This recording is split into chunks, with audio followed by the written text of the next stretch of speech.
जय श्री राम। शंखनाद में आपका स्वागत है। पश्चिम बंगाल चुनाव में टीएमसी की मनमानियों का अंत हो चुका है। केंद्रीय चुनाव आयोग अब खुद पूरी प्रक्रिया पर पैनी नजर बनाए हुए है और बार बार इन इलाकों की समीक्षा की जा रही है कि वहां पर काम कैसे चल रहा है। और अब तो खुद चुनाव आयोग की एक टीम, जिसमें खुद मुख्य चुनाव आयुक्त ज्ञानेश कुमार भी होंगे, एक टीम आ रही है पश्चिम बंगाल में 18 तारीख को, और वो सीमावर्ती इलाकों का दौरा करेगी और समीक्षा करेगी कि वहां पर एसआईआर का काम कैसा चल रहा है। ये 4 लोगों की टीम आएगी, जिसमें मुख्य चुनाव आयुक्त होंगे ज्ञानेश कुमार, दूसरे मुख्य सचिव होंगे अभिनव अग्रवाल, प्रधान सचिव एसबी जोशी और मलय मलिक। इन लोगों की टीम पहुंचेगी उत्तर 24 परगना, दक्षिण 24 परगना, नदिया, मालदा और मुर्शिदाबाद जैसे इलाकों में, और वहां पर जिला निर्वाचन अधिकारी, जिला पंजीकरण अधिकारी, इनके साथ बैठक की जाएगी और देखा जाएगा कि काम कैसा चल रहा है एसआईआर का, क्योंकि इस बीच में बड़ी शिकायतें आई हैं और खास तौर से इन इलाकों में। ये इलाके पहले ही इस चीज को लेकर बदनाम है। यहाँ पर घुसपैठियों की भरमार है, नकली दस्तावेज से लेकर बीएलओ के साथ दुर्व्यवहार, और यहाँ पर कड़ी सुरक्षा देने की जरूरत भी पड़ती है बीएलओ को। और इस बीच में कई शिकायतें भी आ रही थी, और शिकायतें बीजेपी की तरफ से भी थी, टीएमसी की तरफ से भी थी। टीएमसी भी बीएलओ पर आरोप लगा रही थी कि हमें वो अगला उनका कार्यक्रम कहाँ होता है, कहाँ जाना होता है, ये सब चीजें बताते नहीं है। बीजेपी के भी आरोप थे कि बीएलओ को ठीक से काम नहीं करने दिया जा रहा है। तो ये सब चीजें थी। अब चुनाव आयुक्त जो हैं वो खुद आ रहे हैं और देखेंगे यहाँ पर कि इन शिकायतों में क्या सही है, क्या नहीं है, और किस तरह की अभी चैलेंज बाकी है और कैसा काम चल रहा है। यहाँ पर अब राज्य सरकार का दखल खत्म हो चुका है। राज्य सरकार जो पहले चुनाव में अपनी मनमानियां किया करती थी, जैसे कि मैं आपको पहले भी बता चुकी हूं कि एक उदाहरण तो अभी सामने आया था, जब 3 अधिकारी और एक डाटा एंट्री ऑपरेटर सस्पेंड हुए हैं जो कि फर्जी नाम जोड़ रहे थे। तो ये तो एक उदाहरण है जो पकड़ में आ गए इस बार, क्योंकि चुनाव आयोग इस बार पहले से सक्रिय है। वरना चुनाव आयोग कब सक्रिय होता है? चुनाव के 1 महीने पहले। उसमें वोटर लिस्ट में करेक्शन होता है और उसके बाद चुनाव की तैयारियां होती है, मतदान की तैयारी होती है। लेकिन इस बार चुनाव आयोग इसी साल कम से कम 4-5 महीने पहले एक्टिव हो चुका है, और वो अब देखिए मुख्य चुनाव आयुक्त खुद आ रहे हैं, यानी कि अब केंद्रीय चुनाव आयोग ने पूरी तरह से सिस्टम अपने हाथ में ले लिया है। अब ममता बनर्जी के अधिकारी वहां पर ज्यादा कुछ कर नहीं सकते। अब ऐसा भी नहीं कह सकते हैं कि सिस्टम 100% बिल्कुल फुल प्रूफ हो गया है, क्योंकि जब जहां राज्य सरकार है और जहां इस तरह की चीजें होती रही है तो वो अपने लिए रास्ता खोजेंगे, लेकिन इस बार बड़ा मुश्किल होगा क्योंकि नजर सबकी है। बीजेपी भी एक्टिव है, सब जगह बीएलए नियुक्त करने की कोशिश है। अभी बीएलए के नियमों में जो बदलाव हुआ है कि आप एक कॉन्स्टिट्यूएंसी से, एक विधानसभा क्षेत्र से किसी भी बूथ पर बीएलओ नियुक्त कर सकते हैं, उस बीएलए नियुक्त कर सकते हैं।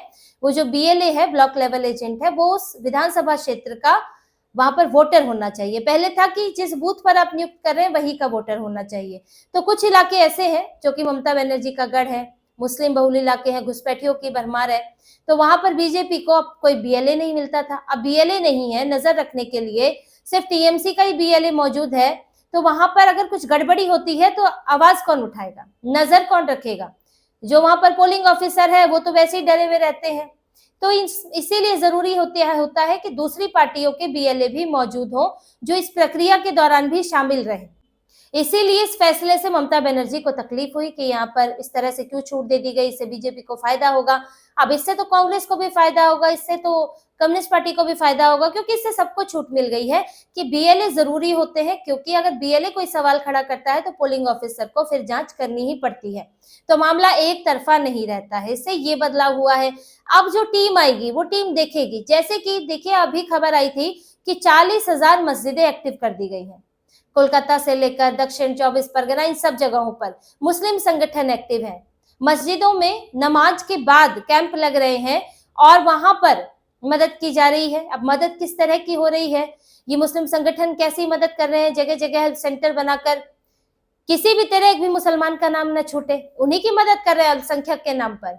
वहां पर सिखों की संख्या भी करीब 60,000 है, बौद्ध तो लाखों में है, करीब 2 लाख बौद्ध हैं, जैन भी है 60,000 62,000 के करीब।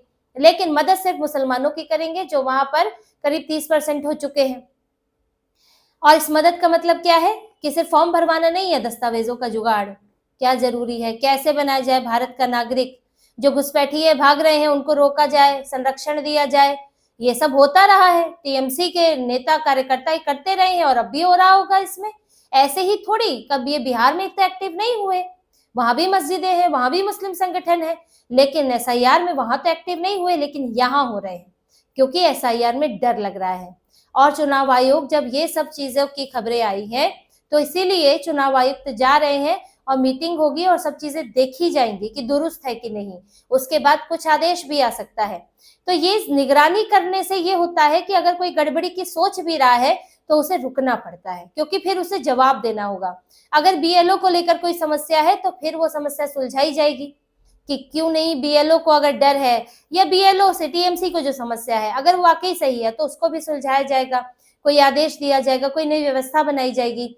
तो ये पूरे महीने चुनाव आयोग ये समीक्षा में लगा है। और देखिए इससे पहले भी आए थे, ऐसा नहीं है कि मुख्य चुनाव आयुक्त यहाँ नहीं आए थे, लेकिन वो आए थे एसआईआर शुरू होने से पहले और उसकी तैयारियों का जायजा लेने आए थे, और अब इस जो चल रहा है उसकी समीक्षा करने आए हैं। लेकिन देखिए बिहार में इस तरह से नहीं देखने को मिला कि चुनाव आयोग की टीम बार बार आ रही है, केंद्रीय चुनाव आयोग की, और चुनाव आयुक्त तो खुद बार बार आ रहे हैं वहां पर। ऐसा नहीं था क्योंकि वहां गड़बड़ी के चांस कम थे, यहाँ पर गड़बड़ी ज्यादा हो सकती है। ममता बनर्जी इनकी सरकार में तो होता भी रहा है और ये तो पूरा वोटर्स का खेल चलता रहा है। ऐसे ही नहीं, अधीर रंजन चौधरी ने कहा था कि 40-45 लाख फर्जी वोटों का भंडार है, रिपीटेड वोटर्स में डलवा दिए, मृतकों के में डलवा दिए, और जो लोग पलायन कर चुके हैं उनकी जगह वोट डलवा दिया, कॉन्स्टिट्यूएंसी एक से दूसरी में शिफ्ट कर दिया, ये सब तो चलता रहा है। इसीलिए ऐसे ही पिछली बार की जो ममता बनर्जी की जीत थी, जो इतनी एंटी इनकम्बेंसी हावी थी, बीजेपी 2 से 77 सीटों पर पहुंच गई, फिर भी ममता बनर्जी 200 के पार पहुंच गई। इसमें बहुत बड़ा खेल इस सबका रहा है और इस बार ये होना मुश्किल हो रहा है, इसीलिए परेशान है। कल्याण बनर्जी को देख लीजिए, राज्यपाल की एक ऐसी छोटी सी बात इतनी बुरी लग गई कि राज्यपाल पर भयंकर आरोप लगा दिए। राज्यपाल, छोटी मोटी बात नहीं है। पश्चिम बंगाल के राज्यपाल है सीवी आनंद बोस। उन्होंने सिर्फ इतना कहा था कि मतदाता सूची के शुद्धिकरण के लिए, उसको साफ सुथरा करने के लिए विशेष गहन पुनर्निरीक्षण जरूरी है, यानी कि एसआईआर जरूरी है, और जो चुनाव होने चाहिए वो मतपत्र पर होने चाहिए, वो गोलियों से नहीं होने चाहिए, यानी कि वोटिंग से होने चाहिए, ना कि गोली बंदूक दबंगई के बल पर होने चाहिए। ये बातें उन्होंने कही थी। और कल्याण बनर्जी जो कि सांसद है टीएमसी के और अपने उटपटांग बयानों के लिए जाने ही जाते हैं, और उन्होंने राज्यपाल पर आरोप लगा दिया कि राज्यपाल ने बीजेपी के गुंडों को छिपा कर रखते हैं, बीजेपी के अपराधियों को छिपा कर रखते हैं और उन्हें हथियार देते हैं। ये बात कह दी कल्याण बनर्जी ने। अब इसके बाद उप राज्यपाल जो है वो भी एक्शन में आ गए। उन्होंने कहा कि पूरा जो राजभवन है वो मीडिया के दौरे के लिए, टीएमसी के नेताओं के लिए और ये जो सिविल सोसाइटी वाले सामाजिक संगठन है इनके लिए खुला पड़ा है। आप लोग खुद देख लीजिए यहाँ कौन छुपा हुआ है, किसको हथियार दिया जा रहा है। अब वो एक मीडिया टूर भी ऑर्गेनाइज कर रहे हैं, मीडिया को राजभवन दिखाएंगे, और उसके बाद वो कानूनी विकल्प देख रहे हैं कि कल्याण बनर्जी पर, इसके बाद अगर ये अपनी बात साबित नहीं कर पाते हैं कल्याण बनर्जी, तो फिर वो केस करेंगे इनके ऊपर, मानहानि का या दूसरी तरह का केस होगा। और लोकसभा स्पीकर को भी वो लेटर लिख रहे हैं क्योंकि ये सांसद हैं।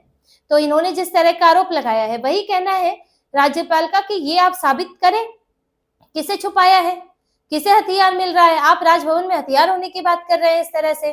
तो ये कल्याण बनर्जी और पूरे टीएमसी के नेताओं की फ्रस्ट्रेशन दिखती है यहाँ पर, जो अपने आप से कह दे रहे हैं कि 250 से ज्यादा जीतेगी, पीएम मोदी के बयान पर कह रहे हैं कि भाजपा 50% सिमट जाएगी, और इस बीच में ममता बनर्जी ने चुप्पी साध रखी है क्योंकि ममता बनर्जी दिखाना ही नहीं चाहती है कि बिहार चुनाव का उन पर असर है।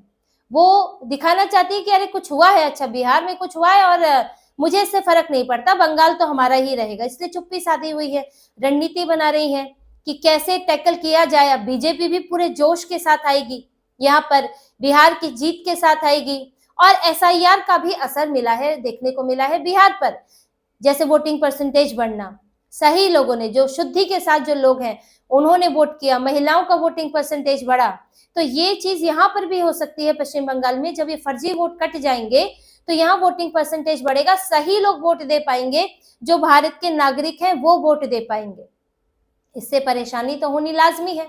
अभी देखिए करीब 7 करोड़ फॉर्म बट चुके हैं और कुल मतदाता है 7.66 करोड़ पश्चिम बंगाल के अंदर, और ये पहले कह रहे थे कि फॉर्म नहीं मिला है, बड़े आरोप लगाते हैं, मुस्लिम इलाकों में फॉर्म नहीं दे रहे हैं, मुस्लिम इलाकों में भेदभाव हो रहा है, ये सब आरोप लगाते हैं। लेकिन 7 करोड़ लोगों को फॉर्म बंट चुका है और इस तरह की शिकायत पार्टी के नेता करते हैं, लेकिन बीएलए की तरफ से नहीं आती है, क्योंकि पता है बीएलए को तो ये काम करवाना ही करवाना है बीएलओ के साथ, तो उसको पता है फॉर्म मिल रहे हैं। लेकिन ये लोग अपने ध्रुवीकरण में, अपनी तुष्टीकरण की राजनीति में ये सब बयान देते हैं। इसीलिए एसआईआर ममता बनर्जी के लिए ही सबसे बड़ी मुसीबत बना हुआ है। तेजस्वी यादव ने भी छोड़ दिया था बिहार में मुद्दा, वो तो राहुल गांधी एक बड़ा मुद्दा इसको बनाने की कोशिश में है कि गड़बड़ी होती है चुनाव में, इसलिए हम हार रहे हैं, वो भ्रम फैलाना चाहते हैं, वो एक अलग बात है। और उस बीच एसआईआर हो गई, एसआईआर तो उनके टारगेट में भी नहीं थी और तेजस्वी यादव ने भी छोड़ दिया था, वो मुद्दा नहीं चल रहा है।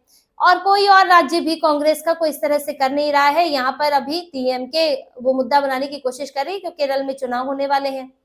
लेकिन सबसे ज्यादा परेशानी ममता बनर्जी की है, जो इनके नेता ऐसे बयान दे रहे, इतने बड़े बड़े बयान दे रहे जो कभी वहां नहीं आए, जबकि सरकार में ये खुद ही बैठी हुई है, इन्हीं के अधिकारी वहां पे करवा रहे हैं एसआईआर। लेकिन सबसे बड़ी तकलीफ इन्हीं को है, तो उसके पीछे की वजह भी है। अगर दर्द है तो चोट बड़ी होगी, जितना ज्यादा दर्द उतनी बड़ी चोट होगी। अब यही चोट ममता बनर्जी के नेताओं को परेशान कर रही है और ममता बनर्जी अब सोच रही है कि किस तरह बंगाल चुनाव में वापसी की जाए, क्या मुद्दा उठाया जाए, क्योंकि जो दूसरे एडवांटेज थे अब वो तो नहीं है। तो ऐसे में अगर कुछ जरा इधर उधर हुआ तो इनके हाथ से कुर्सी चली जाएगी। तो इसी तरह की और खबरें और विश्लेषण आपके लिए लाते रहेंगे। हमसे जुड़े रहिए, सब्सक्राइब कीजिए, कमेंट कीजिए। बहुत बहुत धन्यवाद। जय श्री राम।